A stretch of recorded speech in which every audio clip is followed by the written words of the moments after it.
Hello everybody, সবাই কেমন আছেন? আশা করি সবাই ভালো আছেন, রাইট? আজকে আমরা একটা ওয়ার্ড নিয়ে আলোচনা করব এবং তার সাথে সম্পর্কিত আরো 10টা ওয়ার্ডের মতো আলোচনা করব আজকে আমরা। সেই ওয়ার্ডটা হচ্ছে প্রোপাগ্যান্ডা। প্রোপাগ্যান্ডা এই শব্দটা এবং এর সাথে সম্পর্কিত 10টা ওয়ার্ড নিয়ে আজকে আলোচনা করবো, যেটা আপনাদের কাজে লাগতে পারে। Let's talk about this propaganda. So what is propaganda? উচ্চারণটা হচ্ছে প্রোপাগ্যান্ডা। এটা একটা নাউন। এটা একটা নাউন এবং এটা আনকাউন্টেবল একটা শব্দ। আনকাউন্টেবল মানে আপনি বলতে পারবেন না যে ওয়ান প্রোপাগান্ডা বা টু প্রোপাগান্ডা, এরকম বলতে পারবেন। This is uncountable. Okay, uncountable noun একটা। সো এই প্রোপাগান্ডার মিনিং, অর্থটা কি? লেটস টক অ্যাবাউট এটার অর্থটা কি। হ্যাঁ, এটার ইংরেজিটা কি এবং এটার বাংলা অর্থগুলো কি, চলুন আমরা ব্যাপারটা খেয়াল করি। এখন কেমব্রিজ ডিকশনারিতে এটার যে ডেফিনেশন দেওয়া হয়েছে, এটা যে ব্যাখ্যা দেওয়া হয়েছে প্রোপাগান্ডা শব্দটা, হ্যাঁ, সেটা হচ্ছে এরকম। কেমব্রিজ ডিকশনারিতে বলা হচ্ছে এরকম যে information or information, ideas, opinions, images, often only giving one part of an argument, that are broadcast, published, or in some other way spread with the intention of influencing people's opinion. এই কথাটা যদি আমি short করে, মানে ব্যাপারটা সহজ করে বলার চেষ্টা করি, এটা আসলে এরকম বোঝানো হচ্ছে যে এরকম তথ্য প্রচার করা যেটা আহ হয় আংশিক সত্য অথবা অথবা অসত্য। ব্যাপারটা খেয়াল করতে হবে। এরকম তথ্য প্রচার করা যেটা আসলে হয় আংশিক সত্য অথবা অসত্য, এটাকে আমরা বলতে পারি এই প্রোপাগ্যান্ডা। প্রোপাগ্যান্ডা আংশিক সত্য অথবা অসত্য তথ্য, এটাকে আপনি বলবেন প্রোপাগ্যান্ডা। তো এটাকে অনেকে বলে তথ্যের অপপ্রচার বা আংশিক তথ্য অথবা অসত্য তথ্যের প্রচার। আর এক কথা যদি বলে, এটা হচ্ছে যে আংশিক সত্য তথ্য অথবা অসত্য তথ্য, দ্যাট ইজ প্রোপাগ্যান্ডা। ওকে, কেন করা হয়? নর্মালি মানুষকে প্রভাবিত করার জন্য কাজটা করা হয়। হ্যাঁ, এটা লোকজনকে প্রভাবিত করার জন্য এই কাজটা, প্রোপাগান্ডা চালানো হয়, প্রোপাগান্ডা সম্প্রচার করা হয়, তাই না? এরকম জনগণের মতামতকে প্রভাবিত করতে অথবা তাদের বিভ্রান্ত করতে এই ধরনের প্রোপাগান্ডা চালানো হয় বা আংশিক সত্য বা অসত্য তথ্যের প্রচার করা হয়। This is propaganda, right? কথা বলছিলাম যে প্রোপাগান্ডা বিষয়টা কি, প্রোপাগান্ডা। এখন ধরেন এরকম যদি কেউ বলে যে ওই মন্ত্রী বক্তব্যগুলা ছিল প্রোপাগান্ডা, বা ওই মন্ত্রী বক্তব্যগুলো প্রোপাগান্ডা ছাড়া আর কিছুই নয়, তখন ইংরেজিটা কেমন হবে? তখন আপনি এরকম বললেন যে ওকে, যে the minister statements are nothing but political propaganda. The minister statements are nothing but political propaganda, রাজনৈতিক প্রোপাগান্ডা, রাজনৈতিক প্রোপাগান্ডা। এরকম the minister statements are nothing but political propaganda. এখন এই প্রোপাগান্ডা নিয়ে আমরা একটু একটু যদি পড়ালেখার ইতিহাস স্টাডি করি, ফর এক্সাম্পল, প্রোপাগান্ডার অনেক ইতিহাস আছে আসলে, অনেক অনেক ইতিহাস আছে, যেটা আপনারা চাইলে একটু পড়ালেখা করতে পারেন, স্টাডি করতে পারেন। হ্যাঁ, প্রোপাগান্ডার অনেক ইতিহাস আছে। ফর এক্সাম্পল, আমরা যদি একটু একটু ব্যাপারটা খেয়াল করি, প্রোপাগান্ডাটা দ্বিতীয় বিশ্বযুদ্ধের সময় ব্যাপক ছড়ায় পড়ে। মানে এরকম দেখেন, এরকম বলে যে first large scale organised propagation of government propaganda, সরকারি প্রোপাগান্ডা প্রথম যেটা ব্যাপক মাত্রায় চালু হয়েছিল, was occasion by the outbreak of the first world war in 1914। মানে সহজ বাংলা হবে যে 1914 সালের প্রথম বিশ্বযুদ্ধের যখন শুরু হয়েছিল, তখন প্রোপাগান্ডাটা সবচেয়ে মানে বড় মাত্রায় প্রথমবার ছড়িয়ে পড়েছিল। পরে লেখা আছে after the defeat of Germany, প্রথম বিশ্বযুদ্ধে জার্মানি কিন্তু পরাজিত হয়। তো জার্মানির পরাজয়ের পরে military official such as general, একটা জেনারেল নাম আছে এনরিক Ludendorff suggested that British propaganda had been instrumental in their defeat। মানে হলো ব্রিটিশরা যে প্রপাগান্ডা চালিয়েছিল, এই কারণেই এই জার্মানরা পরাজিত হয়েছিল। ব্রিটিশ যে প্রপাগান্ডা এখানে মূল ভূমিকা, একটা গুরুত্বপূর্ণ ভূমিকা পালন করেছিল জার্মানদের পরাজয়। প্রপাগান্ডা চালানোর জন্য সবচেয়ে বিখ্যাত ব্যক্তি হচ্ছে হিটলার। হিটলার এবং তার ইউনো একটা মিনিস্টার ছিল, নাম হচ্ছে গোয়েবলস। হ্যাঁ, এরকম Adolf Hitler came to echo this view, believing that it had been a primary cause of collapse of the morale and revolts in the German home front and navy in 1918।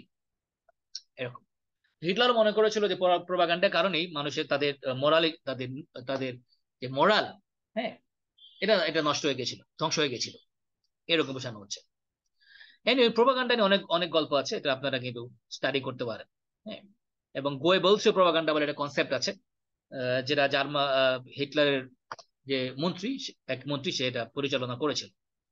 এখন যে propaganda করা এটাকে কি বলে ইংরেজিতে? খেয়াল করেন, propaganda বানানো এবং প্রচার করা, এটা একটা ভার্ব আছে। হ্যাঁ, এটাকে আমরা বলি প্রোপাগ্যান্ডাইজ। দেখেন, দিস ইজ কল্ড প্রোপাগ্যান্ডাইজ। প্রোপাগ্যান্ডাইজ মানে হলো প্রোপাগ্যান্ডাইজ মানে হচ্ছে প্রোপাগান্ডা বানানো এবং প্রচার করা, প্রোপাগ্যান্ডাইজ।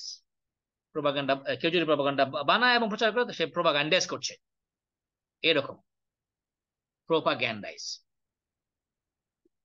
আবার একটা আর আর যারা প্রোপাগান্ডা প্রচারণা করে এদেরকে কি বলে? হ্যাঁ, এদেরকে কি বলে? এদেরকে বলে প্রোপাগ্যান্ডিস্ট। খেয়াল করে, প্রোপাগ্যান্ডিস্ট। যারা প্রোপাগান্ডা চালায় এবং প্রচারণা করে এদেরকে কি বলে? দে আর কল প্রোপাগ্যান্ডিস্ট। প্রোপাগ্যান্ডিস্ট, হ্যাঁ, প্রোপাগ্যান্ডিস্ট এটা নাউন, আর প্রোপাগান্ডিস্ট শব্দটা হচ্ছে একটা ভার্ব। যে বা যারা প্রোপাগান্ডা প্রচার করে এটাকে বলা হয় প্রোপাগ্যান্ডিস্ট। প্রোপাগ্যান্ডিস্ট। তো প্রোপাগ্যান্ডিস্ট এটা ভার্ব, আর প্রোপাগ্যান্ডিস্ট এটা হচ্ছে নাউন। যারা প্রোপাগান্ডা চালায় বা প্রচার করে তাদেরকে বলা হচ্ছে প্রোপাগ্যান্ডিস্ট। আপনি বলতে পারেন হি ইজ এ প্রোপাগ্যান্ডিস্ট। আপনি আপনি কাউকে বলতে পারেন যে মিস্টার এরকম, যে আদিল ইজ এ প্রোপাগ্যান্ডিস্ট। হ্যাঁ, এরকম mister Adil is a big propagandist. কারো নাম নিয়ে বলে, একটা আদিল হচ্ছে বিশাল বড় একটা প্রোপাগ্যান্ডিস্ট, যে প্রোপাগান্ডা চালায়।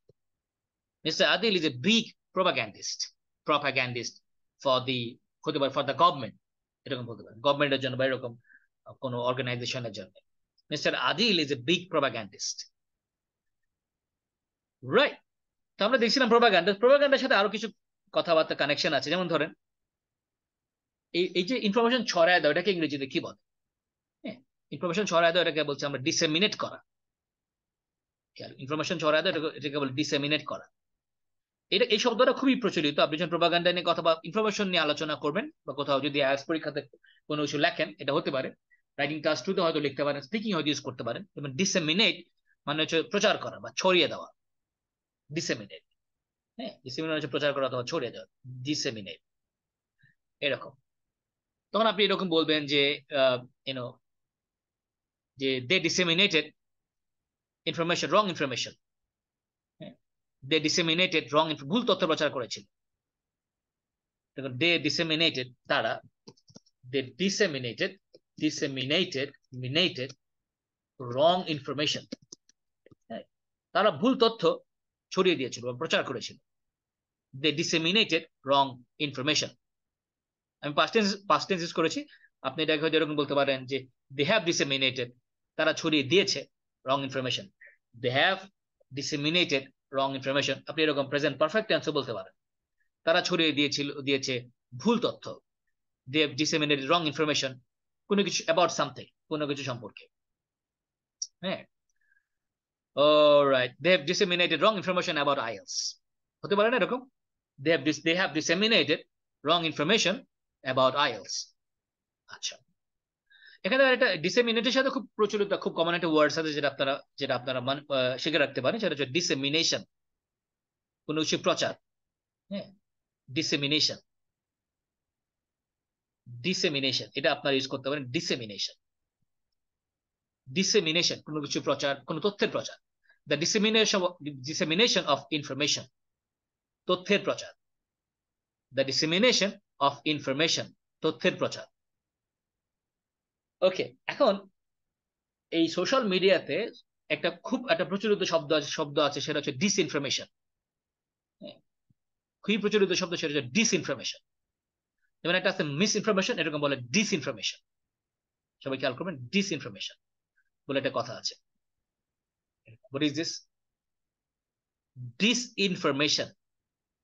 ডিসইনফরমেশন, হ্যাঁ, এটা মূলত মানুষকে প্রতারিত করার জন্য প্রচারিত ভুল তথ্য। মানে এটা মিস ইনফরমেশন, মানে উদ্দেশ্য হচ্ছে মানুষকে প্রতারিত করার জন্য, ডিসিভ করার জন্য। মানুষকে কি করার জন্য? ডিসিভ করার জন্য। ডিসিভ, প্রতারিত করা, তাই না? এরকম তথ্য যেটা প্রচার করা হয় মানুষকে প্রতারিত করার জন্য, ওই ডিসিভ করার জন্য, এই ধরনের তথ্যকে বলা হয় ডিসইনফরমেশন। ডিসইনফরমেশন এটা এটা এখন সোশ্যাল মিডিয়াতে একটা বাজওয়ার্ড, এটা খুব একটা কমন ওয়ার্ড হয়ে গেছে। It is the buzzword. কথা ইংরেজি বাজওয়ার্ড বলে একটা কথা আছে, বাজওয়ার্ড শব্দটা খুবই প্রচলিত, বাজওয়ার্ড। ওকে, সো ডিসইনফরমেশন এই কথাটা সবাই এখন এই এই শব্দটা ইউজ করছে। আপনারা যদি যদি রাইটিং ক্লাস টুতে সুযোগ পান এই ধরনের কথা ইউজ করতে পারেন, তাই না? যেমন যেরকম যদি বলি যে অথরিটি প্রায় সময় ইউনো কি করে, ছড়ায় দেয় ডিসইনফরমেশন। এরকম বলতে পারে যে অথবা এরকম বিভিন্ন অর্গানাইজেশন তারা ভুল তথ্য ছড়াইতে পারে। হুম আহ,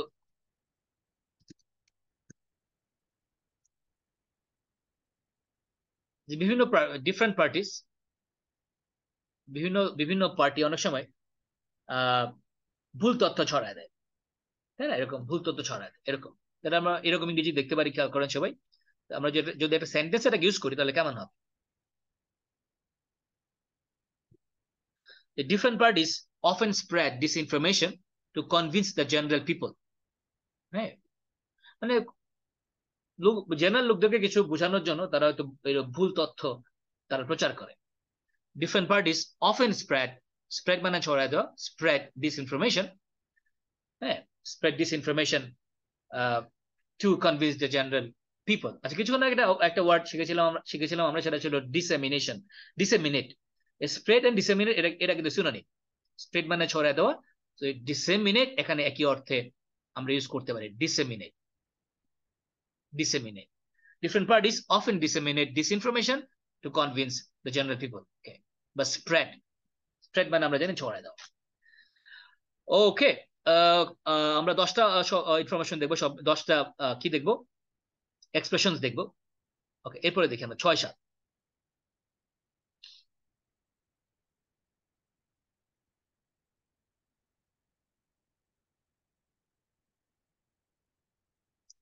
এটা খুবই কমন কথা আছে, এরকম তথ্য তথ্য প্রচার নিয়ে একটা কমন কথা আছে, সেটাকে বলে সাইকোলজিক্যাল ওয়ারফেয়ার, মনস্তাত্ত্বিক যুদ্ধ, মনস্তাত্ত্বিক যুদ্ধ। হ্যাঁ, সো আরেকটা শব্দ দেখেন, দেখেন ডিনাউন্স, ডিনাউন্স মানে নিন্দা করা, denounce. We denounce the psychological warfare launched by the government. এরকম আমরা নিন্দা করি যে মনস্তাত্ত্বিক যুদ্ধ যেটা চালু করেছে সরকার, এরকম একটা বক্তব্য হয়তো বলতে পারি আমরা, তাই না? We denounce the psychological warfare launched by the government. আমরা নিন্দা করি, কি নিন্দা করি আমরা? মনস্তাত্ত্বিক যুদ্ধ, দ্য সাইকোলজিক্যাল ওয়ারফেয়ার কে কে চালু করেছে? Launched by the government, government চালু করে, শুরু করেছে এটা, এরকম। তো সাইকোলজিক্যাল ওয়ারফেয়ার, সাইকোলজিক্যাল ওয়ারফেয়ার মনস্তাত্ত্বিক যুদ্ধ, ডিনাউন্স মানে নিন্দা করা। হ্যাঁ, আপনি যদি কোথাও কোনো ডিসইনফরমেশন দেখেন আপনি নিন্দা করবেন। আমরা বলি we we we we should denounce, we should denounce, আমাদের নিন্দা করা হচ্ছে, should denounce the dissemination of,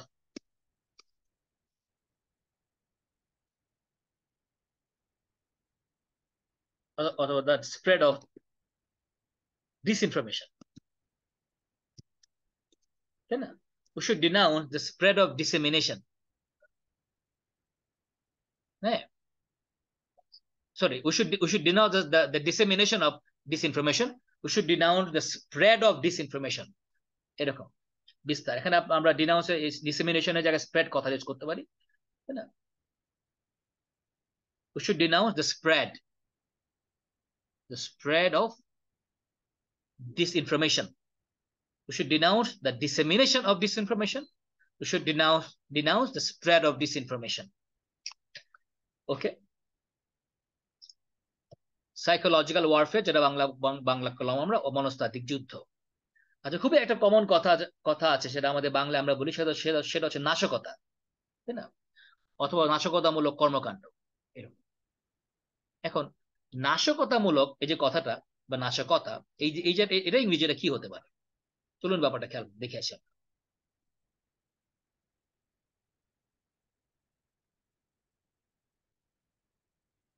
হ্যাঁ, ইংরেজিতে একটা ইন্টারেস্টিং শব্দ, সেটা সাবভার্সিভ, সাবভার্সিভ, সাবভার্সিভ মানে নাশকতামূলক, subversive, subversive, subversive. And British অ্যাকসেন্টে অবশ্য আরটা হবে না, সাবভার্সিভ এরকম বলবে। ব্রিটিশ অ্যাকসেন্ট তো আরটা থাকবে না, এটা আপনারা জানেন এখানে। তো আমেরিকান অ্যাকসেন্ট এরকম। সো এনিওয়ে সাবভার্সিভ এটা হচ্ছে নাশকতামূলক। তো নাশকতামূলক, এখন যদি বলা হয় নাশকতামূলক কর্মকাণ্ড, নাশকতামূলক কর্মকাণ্ড, তখন আপনি কি বলবেন, তাই না? নাশকতামূলক কর্মকাণ্ড, তখন এটাকে আমরা ইংরেজি বা কর্মকাণ্ড গুলো যদি এরকম বলি আমরা, ইংরেজি করবো আমরা এরকম যে সাবভার্সিভ অ্যাক্টিভিটিস, সাবভার্সিভ অ্যাক্টিভিটিস, এরকম নাশকতামূলক কর্মকাণ্ড গুলো এখানে প্লুরাল করে দিয়েছি আমি, সাবভার্সিভ অ্যাক্টিভিটিস। ওকে, তো আমাদের এরকম যদি বলি যে আমাদের এই নাশকতামূলক কর্মকাণ্ড থেকে দূরে থাকা উচিত, হ্যাঁ, দূরে থাকার চেষ্টা করা উচিত, তখন ইংরেজিটা কেমন হবে? তখন আমরা এরকম বলতে পারি যে উই শুড ট্রাই, আমাদের চেষ্টা করা উচিত, টু স্টে অ্যাওয়ে, দূরে থাকতে, from participating in subversive activities. তো সাবভার্সিভ অ্যাক্টিভিটি গুলোতে অংশগ্রহণ করা থেকে দূরে থাকার চেষ্টা করা উচিত, তাই না? We should try to stay away from participating in subversive activities, subversive activities, তাই না? নাশকতামূলক কর্মকাণ্ড। রাইট, ওকে, গ্রেট গ্রেট। তাহলে আমরা আমরা এই সাবভার্সিভ অ্যাক্টিভিটি গুলো থেকে নিজেদেরকে দূরে রাখার চেষ্টা করব, নাশকতামূলক কর্মকাণ্ড, সাবভার্সিভ অ্যাক্টিভিটিস। ওকে, সো টু মোর এক্সপ্রেশন। এটা খুব গুরুত্বপূর্ণ একটা শব্দ, সেটা আমরা যখন এই ধরনের ইনফরমেশন বা ডিসইনফরমেশন নিয়ে কথাবার্তা বলি, একটা কথা চলে আসে, সেটা হচ্ছে সাপ্রেশন। সাপ্রেশন শব্দটা নিয়ে আসছি এখানে, দেখেন সবাই খেয়াল করুন, সাপ্রেশন, সাপ্রেশন। সাপ্রেশন মানে আসলে এটা নাউন হচ্ছে সাপ্রেস করা, মানে দমন করা, সেখান থেকে আসে সাপ্রেশন, দমন। হ্যাঁ, সাপ্রেশন মানে কোনো কিছু দমন, কোনো কিছু দমন, সাপ্রেশন। হ্যাঁ, যদি এরকম বলা হয় যে ধরেন ধরেন মানবাধিকার দমন করা, মানবাধিকার লঙ্ঘন করা, আপনি বলতে পারেন যে the suppression of human rights, the suppression of human rights, এরকম বলা যেতে পারে, the suppression of human rights. খেয়াল করে, the suppression of human rights, মানবাধিকারের লঙ্ঘন বা দমন করা। আচ্ছা, আবার এরকম যদি বলা হয় যে ধরেন একটা দাঙ্গা দমন করা, এরকম, তখন কি হবে? তখন এরকম আমরা বলতে পারি যে the suppression of riots, suppression of riots, suppression of riots, the suppression of riots.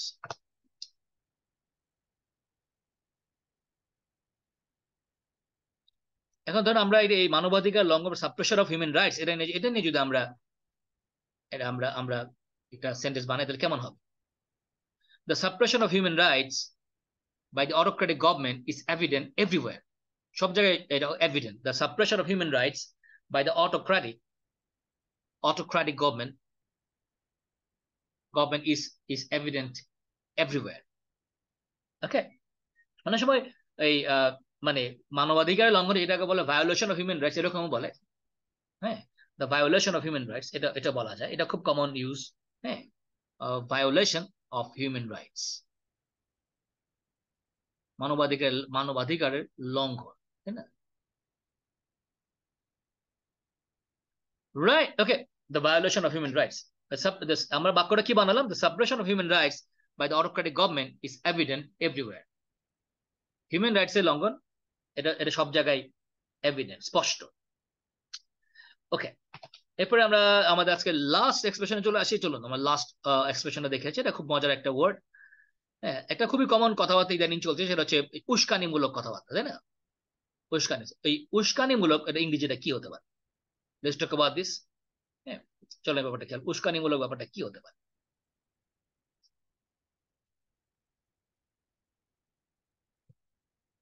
এটাকে ইংরেজিতে বলে provocative, provocative, provocative, provocative, provocative, right? Okay, এটাকে আমরা কি বলছি? উস্কানিমূলক। খেয়াল করি, এটাকে বলা হচ্ছে উস্কানিমূলক। আমরা যদি সেন্টেন্স বানাই এটাকে দিয়ে, অনেক সময় আছে না উস্কানিমূলক বক্তব্য, এটা খুব রাজনৈতিক কথাবার্তা, তাই না? উস্কানিমূলক বক্তব্য, এরকম। তাহলে এই যে উস্কানিমূলক বক্তব্য, প্রভোকেটিভ, কি হতে পারে? Provocative, provocative. এটা হবে প্রভোকেটিভ রিমার্কস। প্রভোকেটিভ রিমার্কস, উস্কানিমূলক বক্তব্য, সেটা হচ্ছে provocative remarks. Provocative provocative remarks, provocative remarks, উস্কানিমূলক মন্তব্য বা বক্তব্য। হ্যাঁ, ধরেন কোন একটা মিনিস্টার আইসা যদি একটা কিছু উস্কানিমূলক বক্তব্য প্রদান করে, এর ফলে সিচুয়েশন আরো খারাপ হতে পারে, তাই না? আমরা বলি যে মিনিস্টারের দেওয়া উস্কানিমূলক বক্তব্য অবস্থাকে আরো খারাপতর করেছিল, তখন ইংরেজি কেমন হতে পারে? The provocative remarks made by the minister worsened the situation. অবস্থা আরো আরো খারাপ করে তুলেছিল।